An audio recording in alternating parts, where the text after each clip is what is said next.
सीमा का दिल जोरों से धड़कने लगा। अंदर कोई था, बिल्कुल नीना के जैसा, जिसकी आंखों में डर साफ दिखाई दे सकता था। नीना बिल्कुल घबराई हुई थी और कुछ कहने की कोशिश कर रही थी, लेकिन एकदम वह चुप हो गई।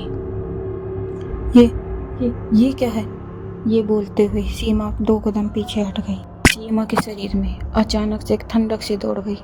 उसकी सहेली की आवाज में कुछ अलग था, एक अनजाना डरावना एहसास।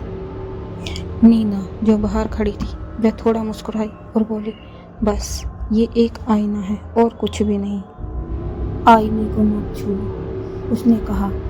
उसकी आंखें अजीब तरीके से चमक रही थी और लाल हो चुकी थी। डर की वजह से सीमा का खून जम गया।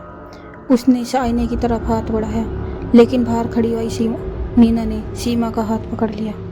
उसकी पकड़ एकदम बर्फ के जैसी ठंडी थी। सीमा को यकीन हो चुका था कि ये असली नीना नहीं है। उसने कांपते हुए कहा, तुम कौन हो?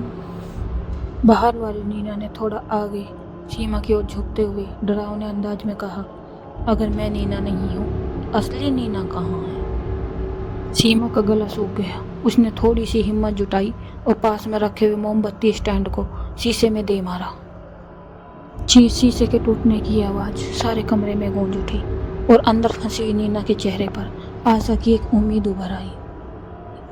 तभी बाहर वाली नीना जोर से चीखने लगी, मानो उसे दर्द हो रहा हो। सीमा ने एक और बार किया। इस बार शीशा चकनाचूर हो गया और शीशे के चकनाचूर होने के बाद कमरे में बिल्कुल अंधेरा छा गया। सीमा को कुछ भी नहीं दिखाई दिया था और उसी कमरे में दर्द भरी डरावनी आवाजें गूंजने लगी।